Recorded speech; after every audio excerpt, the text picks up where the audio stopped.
Thank you so much, Dr. Saab. It was a very brief presentation, and you discussed in a very detail about agricultural cooperation and mining, and you emphasized more on mining cooperation between Pakistan and China and the exploration of metals uh, with the Chinese investment and Chinese support. So it was really wonderful, and you discussed about the production and export of agricultural products, modernization and industrialization, sea rice plantation, Islamic food industrial park. That was really a good idea. Then the scope of agricultural cooperation. And as far as livestock is concerned, you have given the example of Pakistan and dry chilies export to China, the recent consignment which you mentioned. So dairy products, fishery.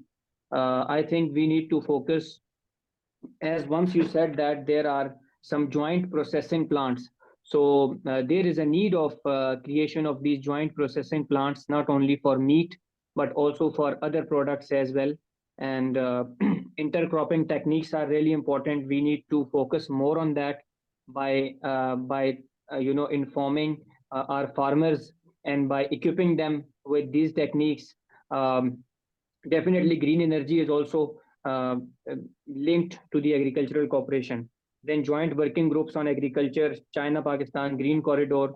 So these are the things which will be further, strengthened time by time and later on. But we need to focus more on processing plants, joint processing plants uh, under the CPEC, and then we need to focus more on. This was one of the your suggestion that we have to focus more on mining or the exploration of metals with salt, iron, copper, or any other metal. So thank you so much, Dr. Saab, for your brief presentation. Now I'll be moving towards our next speaker, Ms. Sania Khan, if you are with us. Uh, Thank you so much. Ms. Sania is a lecturer at National University of Modern Languages, Multan campus. Ma'am, if you are with us, over to you. Thank you so much, Musawir. This invitation is on a very short notice now, but I will share the concise information regarding the whole topic. And Dr. Mahmood is a well-known expert on the China-Pakistan economic corridor, and he has written a lot of articles regarding this topic. Or many thankful to him, and many thankful to you. So let's discuss what are the potential and where is the potential that China and Pakistan both can invest in the agriculture and the mining sector. Uh, Basically, we all know that China-Pakistan economic corridor has a lot of potential to revolutionize Pakistan, and it can bring significant benefits to our agriculture and the mining sector. First, we will discuss the agriculture sector, and then later on, we will discuss the development in the mining sector. Well, under the China-Pakistan economic corridor, both states trying to emphasize on the agricultural cooperation, and for this purpose, both states took some important initiatives, like they established China-Pakistan agricultural demonstration zone under the specialized economic zones in Khyber Pakhtunkhwa, in the Sindh, in the province of Punjab, and in Balochistan. Uh, they have a plan to provide technical facilitation or the technical aid to train the farmers of Pakistan. Then like how to use the new technologies and to implement the new practices. Uh, in some examples are the water saving irrigation system, modern greenhouse gases, and cold storage facilities, and to provide high yielded seed varieties to to meet the needs of the international market. And they have a plan to introduce Chinese technologies. I must discuss that Pakistan has a special products like gandum, kapas, gajar, kinnu, and alm. As we all know that they are the most demandable products in the international market, and they all have the best quality. We have the best quality and the tasteful mango. We have a juicy citrus fruits. We have the best quality carrots, which can yield the 70% um, juice. 70% juice and is in over carrot. So, well, these all are the basic products or the most demandable products by the international market from the Pakistan, and we have the potential to we have the potential to work on these areas. Uh, but being a Pakistani, I can analyze the issues on the grassroots level as the lack of the management in this field, lack of mismanagement in the agricultural sector, and if we will focus on the improvement on the administration and agricultural management, then we can bring improvement. Secondly, I must recommend we should focus on the agro processing units like pulp plants, or or we should establish the juice plants, or we should establish the agricultural research center. And by taking these measures, I must say we can become the major contributor of the food market or the food security in the region and around the whole world or the globe. And mashallah, we have the lot of potential in the agriculture sector or in the dairy, as Dr. Saab mentioned that we have a potential in the dairy and the farming techniques. So we should focus on these type of the projects, or we can, by taking the measures, we can improve our market strategy. Secondly, we will discuss the mining sector, and some projects are the planned under the CPEC, which can bring investment in the Pakistan, and two of them I can quote. First one is the Sender Copper Gold Mine in Balochistan, and the Rakodi Gold and the Copper Mine in KPK.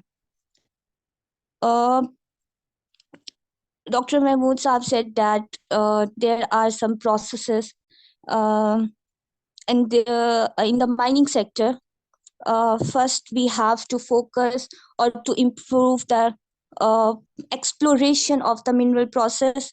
Secondly, we should focus on the extraction of the mineral process, or then we have to invest on the development of the roads, or to improve the railway system, or to improve the power plants, and we will focus on the infrastructure. uh, by taking these measures, we can create the new jobs opportunities and can increase the revenue of the state of Pakistan. So that is all from my side, and I hope I can meet your all the demands.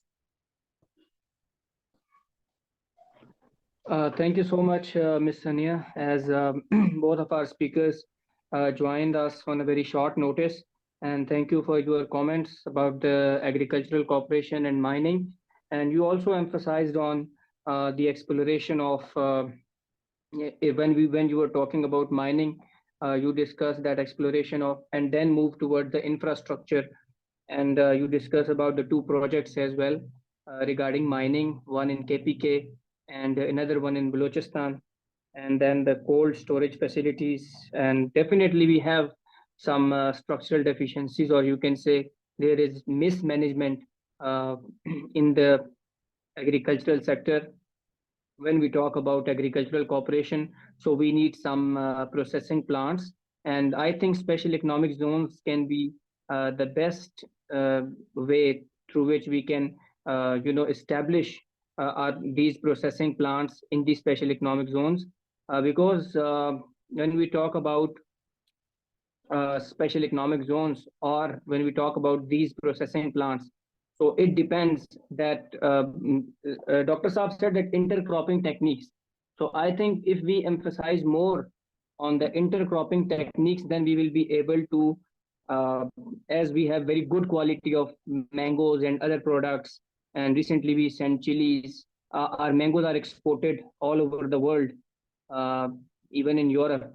So I think we need to focus more on agricultural cooperation, because Pakistan uh, is an agricultural country. So we have to focus more on these processing plants, and we need to focus on mining as well. So thank you so much to both of our honorable speakers.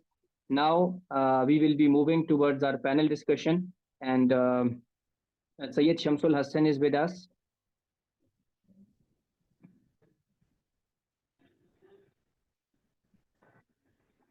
He was here, but now he's not here. Okay, so we will be moving towards our panelist, Usman Zulfikar Ali. Usman, you are with us? Yes, Musawir. Yeah. Okay, so Usman, as you were listening, that we are talking about agricultural cooperation and mining, so I would like to know your remarks and your reviews about this topic. So, a very warm welcome, and over to you. Thank you so much, Musawir, and it's been again a wonderful evening of this weekend. We are here to discuss about CPEC and some of the agricultural cooperation between Pakistan and China under the CPEC, and obviously it's more than something bilateral. Recently, it comes to my knowledge, and that China has allocated $100 billion for the green development under the CPEC.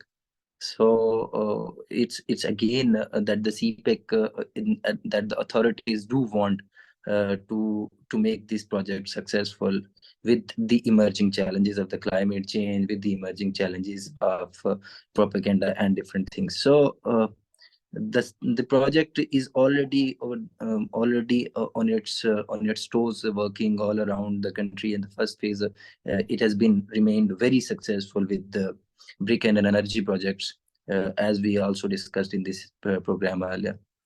CPEC, when we discussed the CPEC agricultural cooperation between China and Pakistan, so these countries in 2021 uh, uh,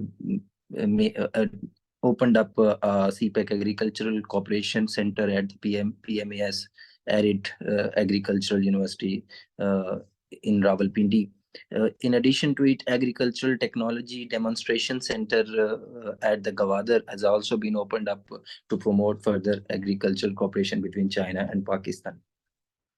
CPEC agricultural cooperation between China and Pakistan will provide more than will provide an irrigation center, irrigation mechanism to upgrade the land, and it's been almost 100,000 acres of lands of Punjab and Sindh, which I think will be irrigated and upgraded with this process. But there are some challenges in this whole process when we discuss the CPEC agriculture project, cooperation or overall CPEC projects. One of them is with respect to the agriculture is the harvesting technologies. Pakistan's harvesting technologies are still 30 years old or 40 years old. They're very primitive, and Pakistan needs to develop. And this, what has been coming out of this primitive harvesting technologies, is that Pakistan, the farmers are facing a post-harvesting loss. This post-harvesting loss is causing a damage to their profits, causing the damage to the majority of the year. So, if Pakistan required, the government required to upgrade, and with under this CPEC, I'm sure that Pakistan under this CPEC project, I'm damn sure that Pakistan and the China are able to improve their uh, agricultural technologies and the harvesting technologies. Another major challenge, which I'm really sure that you people are aware, is the real estate industry in Pakistan. Pakistan used to be the agricultural country, but in these days Pakistan used to import things from other countries, including wheat, including some of the other fruits and some different things which used to be cultivated in Pakistan, but right now these are not. This is primarily because of the real estate industry that has been prevailing without any limits, without any hindrance. They are building they are building housing societies. They are cutting the land for their own purpose, and the agricultural land has been destroyed. So this should have been managed properly for the sake of the country, so that the agricultural land may not be reduced. Similarly, the another challenge is climate change. Obviously, it's the biggest challenge in South Asia when we look at the things. So Pakistan is also facing, or this, even though Pakistan is not part of that carbon emission which is causing this whole dilemma, but Pakistan is also bearing this pain, and I really think that the climate change is also posing challenge to the harvesting, and posing challenges to the crop yields and different things. So with this, I think I should stop, and any question I'll entertain later. Thank you. Thank you.